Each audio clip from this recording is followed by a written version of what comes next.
श्रीमद्भागवत चतुर्स्कंध तैतीसवां अध्याय। प्रचेताओं का श्री विष्णु भगवान का वरदान।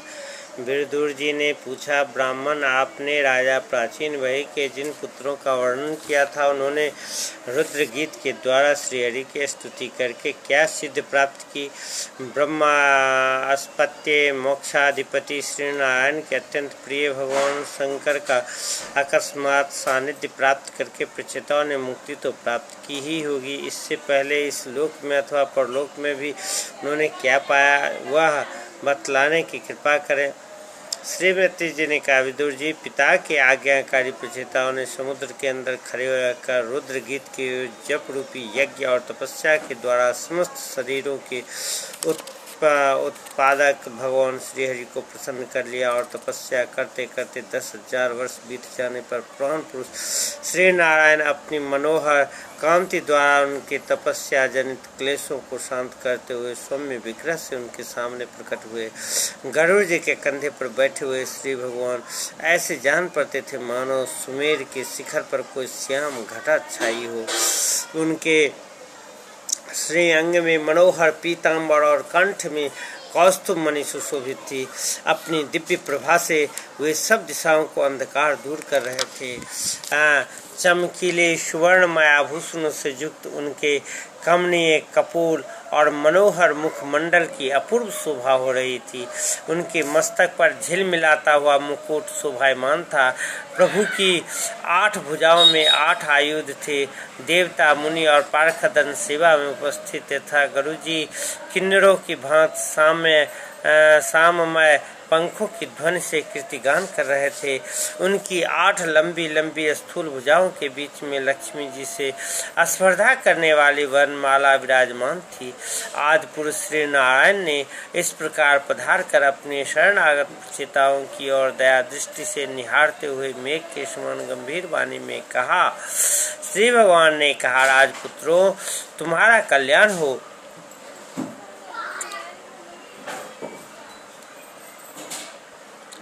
तुम्हारा कल्याण हो।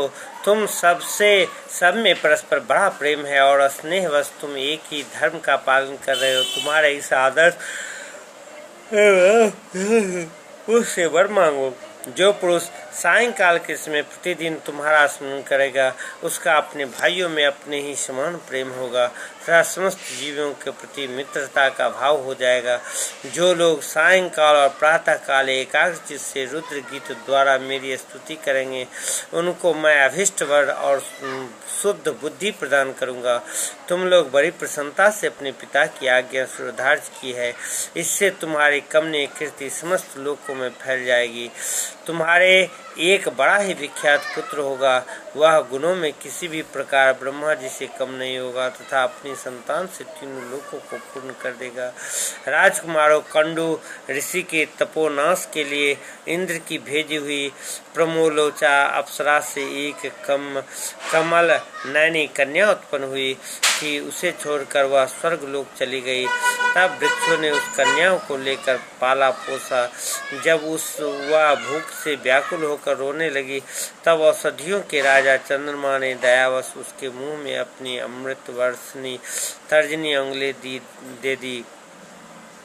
तुम्हारे पिता आजकल मेरी सेवा भक्ति में लगे हुए हैं। उन्होंने तुम्हें संतान उत्पन्न करने की आज्ञा दी है। अतः तुम शीघ्र ही उस देवोपम सुंदरी कन्याओं से विवाह कर लो।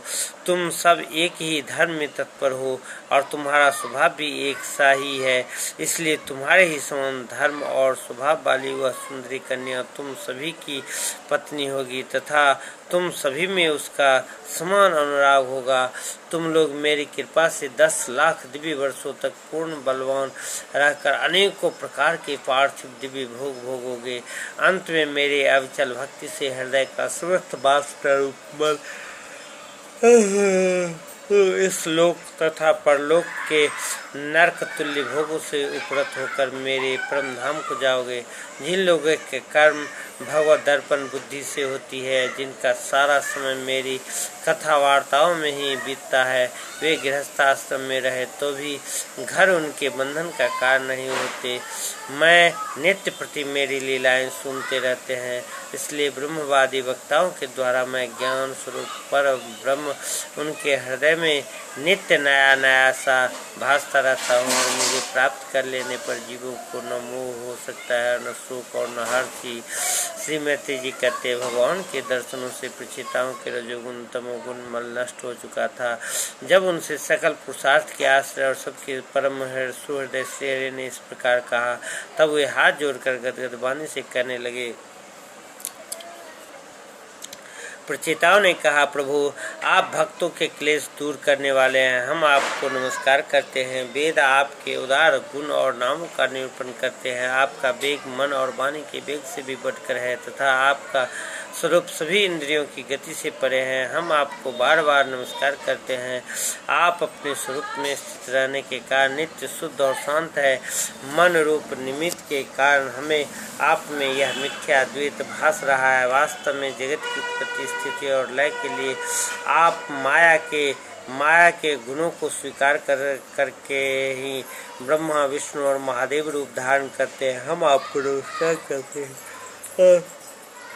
विशुद्ध सत्व स्वरूप है। आपका ज्ञान संसार बंधन को दूर कर देता है। आप ही समस्त भागवतों के प्रभु वासुदेव नंदन भगवान श्री कृष्ण है। आपको नमस्कार है। आपकी ही नाभ से ब्रह्मांड रूप कमल प्रकट हुआ था। आपके कंठ में कमल कुसुमों के माला सुशोभित है तथा आपके चरण कमल के समान कोमल है। कमल नयन आपको नमस्कार है। आप कमल कुसुम की केसर के समान स्वच्छ पीताम्बर धारण किए हुए हैं। समस्त भूतों के आश्रय स्थान है तथा सबके साक्षी हैं। हम आपको नमस्कार करते हैं। भगवान आपका यह स्वरूप संपूर्ण क्लेशों को निवृत्त करने वाले हैं। हम अविद्या अस्मिता राग द्वेष आदि क्लेशों से पीड़ितों के सामने आपने इसे प्रकट किया है। इससे बढ़कर हम पर और क्या कृपा होगी। अमंगलहारी प्रभु, दीनों पर दया करने वाले समर्थ पुरुषों को इतनी कृपा करनी चाहिए कि समय समय पर उन दीन जनों को ये हमारे हैं इस प्रकार स्मरण कर लिया करें। इसी से उनके आश्रितों का चित्त शांत हो जाता है। आप तो शूद्र से शूद्र प्राणियों को भी अंतःकरणों में अंतर्जामी रूप से विराजमान रहते हैं। फिर आपके उपासक हम लोग जो कामनाएं करते हैं, हमारी उन कामनाओं को आप क्यों न जान लेंगे। जगदीश्वर, आप मोक्ष का मार्ग दिखाने वाले और स्वयं पुरुषार्थ स्वरूप हैं। आप हम पर प्रसन्न हैं। इससे बढ़कर हमें और क्या चाहिए। बस हमारा अभीष्ट वर तो आपकी प्रसन्नता ही है तथा नाथ, हम एक बार आपसे अवश्य मांगते हैं। प्रभु, आप प्रकृति आदि से परे हैं और आपकी विभूतियों को भी कोई अंत नहीं है, इसलिए आप अनंत कहे जाते हैं। यदि भ्रमर को अनायास ही कल्प वृक्ष मिल जाए तो क्या वह किसी दूसरे वृक्ष का सेवन करेगा। तब आपकी चरण शरण में आकर हम क्या क्या मांगे।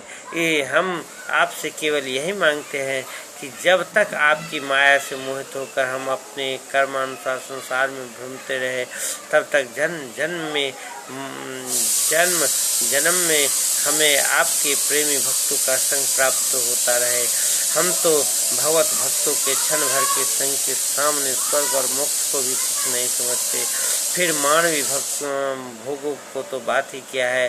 भगवत भक्तों के समाज में सदा सर्वदा भगवान की मधुर मधुर कथाएं होती रहती है, जिनके श्रवण मात्र से भोग तृष्णा शांत हो जाती है। यहाँ प्राणियों में किसी प्रकार वैर विरोध या उद्वेग नहीं रहता। अच्छे अच्छे कथा प्रसंगों द्वारा निष्काम भाव से सन्यासियों के एकमात्र आश्रय साक्षात श्री नारायण देव का बार बार गुणगान होता रहता है। आपके वे भक्त जन तीर्थों को पवित्र करने के उद्देश्य से पृथ्वी पर पैदल ही विचरते रहते हैं। भला उनका समागम संसार से भयभीत हुए पुरुषों को कैसे रुचिकर न होगा। भगवान, आपके प्रिय सखा भगवान शंकर के क्षण भर के समागम से ही आज हमें आपका साक्षात दर्शन प्राप्त हुआ है। आप जन्म मरण रूप दुस्साध्य रोग के श्रेष्ठतम वैद्य है, अतः हम अपने आप का ही आश्रय लिया है। प्रभु, हमने समाहित चित्त से जो कुछ अध्ययन किया है, निरंतर सेवा शुश्रूषा करके गुरु ब्राह्मण और वृद्ध जनों के प्रसन्न किया है, तथा दोष बुद्धि त्याग कर श्रेष्ठ पुरुष सुहृदयगण बंधु वर्ग एवं समस्त प्राणियों की वंदना की है, और अन्नादि को त्याग कर दीर्घ काल तक जल में खड़े रहकर तपस्या की है। वह सब आप सब व्यापक पुरुषोत्तम के संतोष का कारण हो, यही वर मांगते हैं। स्वामीन, आपकी स्वयं ब्रह्मा जी भगवान शंकर तथा तप और ज्ञान से शुद्ध चित्त हुए अन्य पुरुष निरंतर आपकी स्तुति करते रहते हैं, अतः हम भी अपनी बुद्धि के अनुसार आपका यशोगान करते हैं। आप सर्वत्र समान शुद्ध स्वरूप और परम पुरुष हैं। आप सत्य मूर्ति भगवान वासुदेव को हम नमस्कार करते हैं। श्री मैत्री जी कहते हैं, विदुर जी प्रचेताओं की इस प्रकार स्तुति करने पर शरणागत वत्सल श्री भगवान ने प्रसन्न होकर कहा, तथास्तु। अप्रतिहत प्रभा श्रीहरि की मधुर मूर्ति के दर्शनों से अभी प्रचेताओं के नेत्र तृप्त नहीं हुए थे, इसलिए वे उन्हें जाने देना नहीं चाहते थे, तथा वे अपने परम धाम को चले गए। इसके पश्चात प्रचेताओं ने समुद्र के जल से बाहर निकलकर देखा कि सारी पृथ्वी को ऊंचे ऊंचे वृक्षों ने ढक दिया है, जो मानो स्वर्ग का मार्ग रोकने के लिए ही इतने बढ़ गए थे। यह देखकर वे वृक्षों पर बड़े कुपित हुए। तब उन्होंने पृथ्वी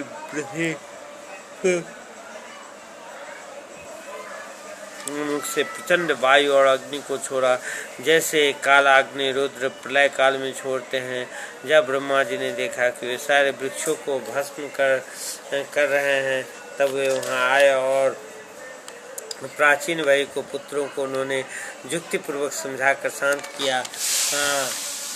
फिर जो कुछ वृक्ष वहां बचे थे, उन्होंने डर कर ब्रह्मा जी के कहने से वह कन्या लाकर प्रचेताओं को दी। प्रचेताओं ने भी ब्रह्मा जी के आदेश से उस मारिखा नाम की कन्या से विवाह कर लिया। इसी के गर्भ से ब्रह्मा जी के पुत्र दक्ष ने श्री महादेव जी की अवज्ञा के कारण अपना पूर्व शरीर त्याग कर जन्म लिया। ब्रह्मा जी के पुत्र दक्ष ने श्री महादेव जी के कारण अपना पूर्व शरीर त्याग कर जन्म लिया। इन्हीं दक्ष ने चाक्षुष मनवंतर आने पर, जब कालक्रम से पूर्व सर्ग नष्ट हो गया और भगवान की प्रेरणा से इच्छानुसार नवीन प्रजा उत्पन्न की, इन्होंने जन्म लेते ही अपनी कांति से समस्त तेजस्वियों को तेज छीन लिया। ये कर्म करने में बड़े दक्ष कुशल थे, इसी से इसका नाम दक्ष हुआ। इन्हें ब्रह्मा जी ने प्रजापतियों के नायक के पद पर अभिषिक्त कर सृष्टि की रक्षा के लिए नियुक्त किया। इन्होंने मरीचि आदि दूसरे प्रजापतियों को अपने अपने कार्य में नियुक्त किया। इति श्रीमद्भागवते महापुराणे ब्रह्मसे संहितायां चतुर्स्कन्धे 30 अध्यायः।